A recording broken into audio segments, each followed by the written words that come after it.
Very good afternoon to all of students. कैसे हैं आप सभी लोग? मैं उम्मीद करता हूं आप सभी लोग अच्छे होंगे और टॉपिक आपको अच्छे समझ आ रहा होगा। आज की क्लास लगभग ऑलमोस्ट एंडिंग पर है और डेफिनेट इंटीग्रल आज की इस क्लास से क्लोज हो जाएगा। कुछ अच्छे प्रॉब्लम्स अडॉप्ट कर रहे हैं और देखते हैं कि आज की क्लास में हम लोग किस टाइप के क्वेश्चंस को टच करने की कोशिश कर रहे हैं। तो कॉम्पिटिटिव लेवल के कुछ क्वेश्चंस हैं। मैं प्रॉपर्टीज़ को जब प्रूफ करा रहा था मैं बोल रहा था कि इन प्रॉपर्टीज़ को इनके प्रूफ को अच्छी तरह से समझना है। इसके दो कारण थे। रीज़न नंबर 1 में ये प्रूफ एग्जाम में आ भी जाते हैं करने के लिए, इसलिए भी आपको सीखना चाहिए। और केस नंबर 2 यानी रीज़न नंबर 2 आज के कुछ क्वेश्चंस देखते हैं जिनसे कि आपको कुछ समझ आएगा कि आखिरकार इन प्रॉपर्टीज़ को क्यों एक्सप्लेन किया जा रहा था। कॉम्पिटिटिव एग्जाम से पूछा गया प्रॉब्लम है, कहा जा रहा है if f a plus b minus x. क्या कहा गया? If f a plus b minus x equals to f x, then you have to find out the value of a to b integration a to b x fx dx। आइए समझने की कोशिश करते हैं। हमें क्या देखने को मिल रहा है? a to b x fx dx। हमने क्या किया? Integration a to b property number 4 apply करने जा रहे हैं। कौन सी प्रॉपर्टी? Property 4a। दोनों को ऐड किया, अपर लिमिट और लोअर लिमिट, और फिर आर्गुमेंट से आर्गुमेंट को माइनस किया, means a plus b minus x. क्या इतनी बात समझ पाए? Integration a to b, a plus b minus x actual में किसके इक्वल है? ये a plus b minus x actual में किसके इक्वल है? एफ एक्स के इक्वल है। ये आपको गिवन किया गया है। एफ एक्स को अंदर रन क्यों नहीं करा देते हो? a प्लस बी को एक मान लिया तो a प्लस बी साथ में f x d x minus integration a to b x f x d x. जरा ध्यान से देखो तो जो ये है शायद वही ये है। इस तरह से हम लोग इसको अगर आई लेट कर लेते हैं तो फिर ये भी आई है, ये भी आई है, ये भी आई है, तो फिर यहां से क्लियर होता है,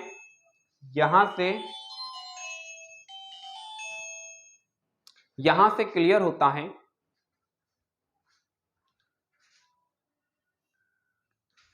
हाँ बच्चा। तो अगर ये भी आई चल रहा है तो अब हम क्या लिख सकते हैं? Integration a to b a plus b f x d x minus i. बच्चा इसको हम इधर ट्रांसफर करके लाए तो i प्लस आई 2i बना देता है। a प्लस बी तो कांस्टेंट वैल्यू है, यहां से a to b f x d x, then i equals to a plus b by 2 a to b f x d x. तो इस तरह से i किसके इक्वल था? i इस रिजल्ट के इक्वल था। हमें 4 ऑप्शन दिए गए थे मगर मैंने वो ऑप्शंस लिखे नहीं थे। Overall a to b x f x d x किसके इक्वल हो जाएगा? a plus b by 2 integration a to b f x d x के इक्वल हो जाएगा। लेकिन ये तभी इस वैल्यू के इक्वल होगा जब f a plus b minus x, क्या कहा? जब a plus b minus x किसके इक्वल होगा? एफ एक्स के इक्वल होगा। मैं उम्मीद करता हूं कि यह सोल्यूशन आपको बेहतर तरह से समझ आया होगा। इसी के साथ में एक क्वेश्चन और अडॉप्ट कर रहे हैं और देखते हैं कि इस क्वेश्चन में हम लोग क्या सीख सकते हैं। ये question actually NCERT text book question number 19 है। क्या कहा? NCERT text book question number 19। इसको रफ कर देते हैं। आप सभी लोगों ने इसे नोट कर लिया होगा और नोट क्या करना था आपने समझ लिया होगा, तो आप धीरे धीरे चीज़ें आपको अच्छे से क्लियर हो रही होंगी। डेफिनेट इंटीग्रल में इतना ही पढ़ाने के लिए है, बाकी आप प्रैक्टिस अच्छे से करेंगे। और याद रखना डेफिनेट इंटीग्रल में जो प्रॉपर्टी बेस्ड क्वेश्चंस हैं यहाँ से कोई भी क्वेश्चन बाहर से नहीं आता है। तो जितने क्वेश्चंस हैं विद एग्जांपल सारे अटेम्प्ट ले लेना। आप देखेंगे कि आपको बोर्ड एग्जाम में यही कोई एक क्वेश्चन देखने को मिलेगा, कोई भी न्यू क्वेश्चन यहाँ से फॉर्म नहीं होता है। आइए देखते हैं क्वेश्चन नंबर 19 मेरी बुक से page number 364। NCERT page number 364 question number 19 exercise 7.11 NCERT text book run हो रही है। टेक्स्ट बुक रन हो रही है। बात समझे या नहीं समझे? क्वेश्चन में क्या बात कह दी गई है? क्वेश्चन में कहा गया है कुछ प्रूफ करना है। आइए देख लेते हैं। कहा जा रहा है proof that limit 0 to a fx into gx dx equals to 0 to a fx dx 0 to a fx dx। साथ में कुछ कंडीशन दी गई है। कहा जा रहा है fx equals to a minus x. कहा जा रहा है if fx equals to f a minus x and gx plus g a minus x equals to 4। चलो समझने की कोशिश करते हैं। सॉल्यूशन, दो वैल्यूज गिवन की गई हैं, हमने LHS पोर्शन अडॉप्ट किया। LHS बच्चा क्या है? 0 to a fx into g x d x. क्या ये बात समझ पाए? क्या ये बात समझ आती है? कुछ नहीं समझ आ रहा है तो प्रॉपर्टी 4 आपको पहले ही बता रखा है, मोस्ट इंपॉर्टेंट प्रॉपर्टी है। a माइनस एक्स इसी के साथ में जी ए माइनस एक्स और dx। क्या यहां तक चीजें क्लियर हो पाई? फिलहाल एफ ए माइनस एक्स की वैल्यू तो है हमारे पास, क्या है बच्चा? एफ एक्स है, तो इसकी जगह पर हम क्या लिख सकते हैं? इंटीग्रेशन 0 टू a, ये तो आ जाता है एफ एक्स। और बच्चा जी ए माइनस एक्स की वैल्यू हमारे पास नहीं है। हाँ, जी ए माइनस एक्स की वैल्यू तो नहीं है, लेकिन उसके लिए उसने ये रिजल्ट दे रखा है। बच्चा हम क्या करेंगे, इसको यहीं पर रोक लेंगे, बाकी ट्रांसफर करो। तो हम मुझे लगता है कि शायद 0 टू a एफ एक्स, यहां से जी ए माइनस एक्स की जगह पर हमें क्या देखने को मिलेगा? 4 माइनस जी एक्स देखने को मिलेगा, साथ में dx देखने को मिलेगा।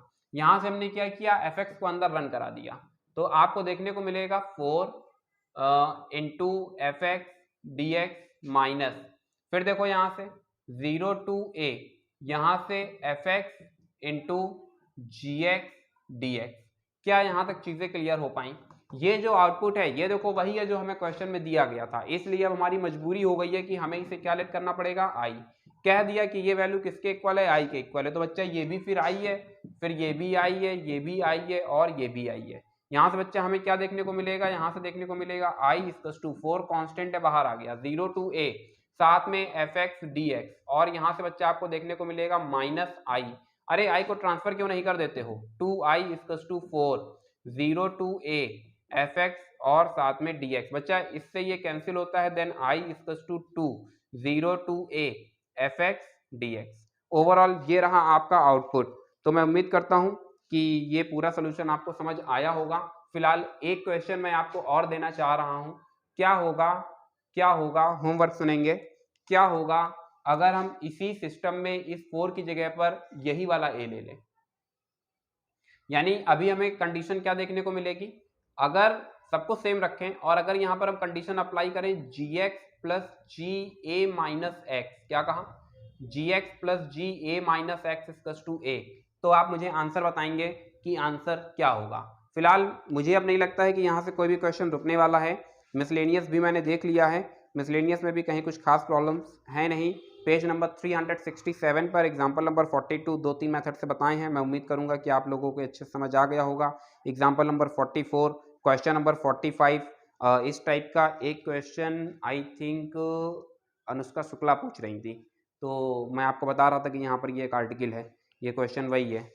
ठीक है, तो अभी क्या करना है ये कि आप लगभग सारे क्वेश्चन अटैम्प्ट ले सकते हैं। अब आपको कोई दिक्कत नहीं होगी प्रॉब्लम्स को अटैम्प्ट लेने में।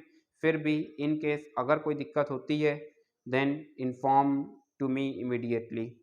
फिलहाल आज के लिए बस इतना ही। Thank you so much to all of you and may God bless you all.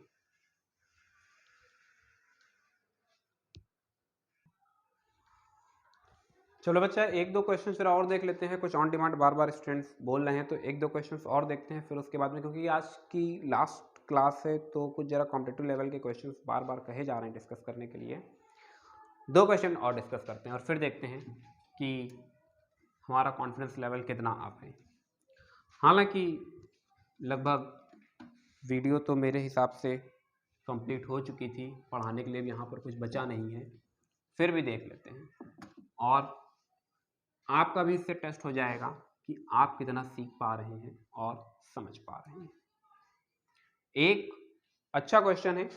कहा जा रहा है इफ 0 to x ft/dt, ये पूछा गया प्रॉब्लम है कंपटीशन में। 0 to x ft/dt equals to x plus integration x to 1 t into ft/dt। ठीक है। कह रहा है find the value of f1। क्या कह रहा है? Find the value of find f1। ठीक है, चार ऑप्शन आपको दिए गए हैं। ऑप्शन ए 1/2 है, ऑप्शन बी 0 है, ऑप्शन सी 1 है एंड ऑप्शन डी -1/2 है। चलो देखते हैं। देखो बच्चा, आपको लगभग सब कुछ पढ़ाया जा चुका है। ठीक है, हालांकि कुछ प्रॉब्लम्स अभी आप अटेम्प्ट नहीं ले पाओगे। टैबलेट इंटीग्रल वास्तव में इतना नहीं जितना पढ़ाया हुआ है, क्योंकि आईआईटी में यहाँ से कुछ एक्स्ट्रा प्रॉपर्टीज हमें सीखनी होती हैं। जल्द ही मैं उसके लिए एक न्यू वीडियो प्रिपेयर करूंगा, लेकिन 12th स्टैंडर्ड के अकॉर्डिंग इतना जितना पढ़ा दिया इतना सफिशिएंट है। शायद 12th लेवल से कुछ थोड़ा सा आप ही पढ़ा दिया है।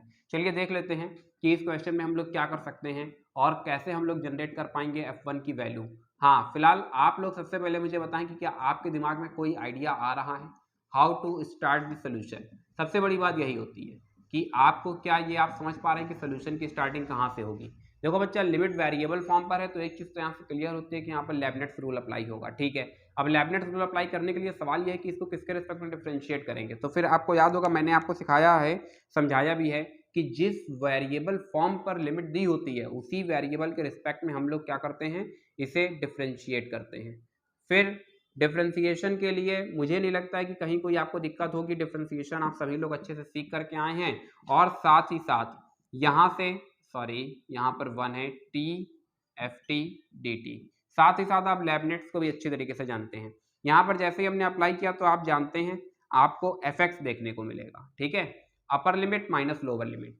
लेबनेट्स जिन लोगों को नहीं पता है वो लोग एक बार प्रीवियस वीडियो देख लेंगे, पर्टिकुलर लेबनेट्स के लिए फॉर्म की हुई है, तो वहां से अच्छे से क्लियर हो जाएगा आपको।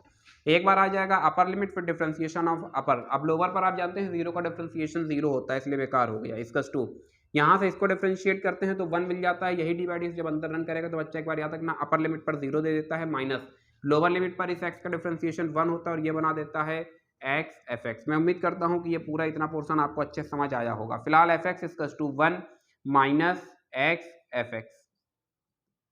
हमें तो fx एक साथ चाहिए। हमने क्या किया, fx को ट्रांसफर कर दिया। ध्यान देते रहेंगे बच्चा। जैसे ही fx को ट्रांसफर किया हमें देखने को मिलता है fx plus x fx equals to 1। Overall हमें यहाँ से क्या देखने को मिलता है, x प्लस 1 और साथ में fx equals to 1। then fx equals to 1 upon x plus 1. Now we have to find out the value of 1, therefore put x equals to 1 as well as you will put x equals to 1, then your answer is 1/2. Hope you can understand यहाँ पर solution में क्या हो रहा है और किस तरीके से इस प्रॉब्लम को इवेलुएट किया गया है। कुछ सोल्यूशन कुछ बहुत ज़्यादा कॉम्प्लिकेटेड नहीं है, आप आसानी से इन चीज़ों को समझ सकते थे, मगर कोई बात नहीं, आपकी डिमांड थी तो फिर मैंने इसे सॉल्व करके आपको दिखा दिया। इसी के साथ में एक क्वेश्चन और डिस्कस करना चाहेंगे। लिखा गया है if f is continuous function. एकदम बेकार का क्वेश्चन है, मगर तब भी बता ही दे रहे हैं, जनता की डिमांड है। यहाँ से कहा गया है आपको वैल्यू बताना है 1 upon k after then ak bk f x by k dx। इस ये इंटीग्रेशन है जिसमें fx जो है वो एक कंटिन्यूअस फंक्शन है और पूछ रहा है कि इसका आउटपुट क्या होगा। चार ऑप्शन आपको दिए गए हैं, चारों ऑप्शन मैं यहाँ पर लिख देता हूँ। 1 अपॉन के integration a to b then fx dx, a to b option number b, a to b fx dx, option number C के integration a to b fx dx and option number D none. तो मैं उम्मीद करता हूं कि आप समझ चुके हैं कि इसमें क्या करना है और क्या नहीं करना है। वैसे इस क्वेश्चन को तो बगैर देखे ही सॉल्व किया जा सकता है, मगर कोई बात नहीं, जनता की डिमांड है। तो बच्चा हमने क्या किया, हमने लेट किया। सोल्यूशन देखो स्टार्ट कर रहे हैं। सोल्यूशन इसी जगह से स्टार्ट होगा जहां से ब्लू है। ठीक है, हमने लेट किया x बाई के इक्वल्स टू टी, क्योंकि क्वेश्चन में कहा गया है कि जो fx है वो कंटिन्यूअस है। डिफरेंशिएट कर दो तो k dt मिल जाता है। काम करो सारी वैल्यूज को पुट करो। बच्चा जैसे ही सारी वैल्यूज को पुट किया तो एक तो 1 अपॉन के ये वाला रहा, ए के जब आपने यहाँ पर पुट किया ए के अपर लिमिट तो k से k cancel, then we get the a, after then we get b, x by k is known as t and this is known as dx is known as k dt। अब बच्चा हमने क्या किया, यहाँ से 1 upon के एक के देखो बाहर आ जाता है v और फिर ft dt। बच्चा k से k कैंसिल होता है तो मिल जाता है a to b ft dt। अब देखो कुल मिलाकर के हमारा कोई भी आंसर टैली नहीं हो रहा है, आप बताएंगे विच ऑप्शन इज करेक्ट और किस प्रॉपर्टी के थ्रू हमारा आंसर टैली करेगा। तो ये दो क्वेश्चन और भी डिमांड की गई थी, तो इन दो क्वेश्चंस को मैंने और भी सॉल्व करके दिखा दिया है। एक क्वेश्चन फिर से डिस्कस करना चाह रहे हैं और ये आपके लिए होमवर्क होगा, इसे डिस्कस नहीं करेंगे। क्वेश्चन हमारा रहा limit n tends to infinity, question हमारा रहा limits limits n tends to infinity, after then read करो number 13, after then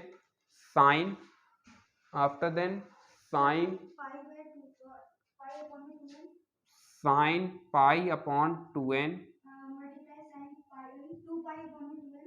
2 pi upon 2n good sin n minus 1 pi upon n की पावर 1 by n, साइन n minus 1 हाँ bracket में pi upon में upon में 2n नहीं है, n है। अच्छा ठीक है, और ये होल पावर पर चल रहा है 1 बाई n। चार ऑप्शन होंगे 1 बाई 2 1 बाई 3 1 बाई 4 नन। तो कुल मिलाकर के ये क्वेश्चन अभी आपको समझ आ रहा होगा। Limit n tends to infinity sine pi upon 2n, sine 2 pi upon 2n, sine 3 pi upon 2n and so on up to sine n minus pi upon n। ये आपका क्वेश्चन था, इसके चार ऑप्शन रहे, ये आपके लिए होमवर्क होगा। फिलहाल डेफिनेट इंटीग्रल में पढ़ाने के लिए बस इतना ही था। अब आज से ये क्लास डेफिनेट इंटीग्रल के लिए क्लोज होती है। Thank you so much for this class and may God bless you all.